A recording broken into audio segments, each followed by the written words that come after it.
মেয়েকে নিয়েই কাজবাজ শুরু করে দিলাম। তো মেয়ের সঙ্গে কথা বলতে হবে কনস্ট্যান্ট, তারপরে ও থাকবে।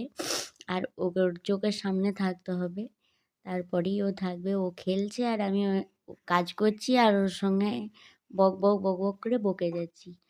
আর হাতে বেশি দিন টাইম নেই, কিছু করারও নেই। এভাবেই কাজবাজ শুরু করতে হবে, ঘর দুয়ার পরিষ্কার করতে হবে।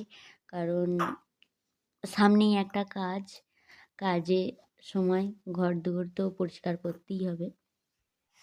আর একা হলে যা হয় আর কি, একদিকে মেয়েকে নিচ্ছি, মেয়ে কাঁদছে, তখন নিচ্ছি মেয়েকে, আর একদিকে পরিষ্কার করছি। তো এখানে টেবিলটা বার করে নিলাম, আজকে আমাদের ঘরটা পরিষ্কার করতে লেগেছি, আর কালকে বারান্দাটা পরিষ্কার করব।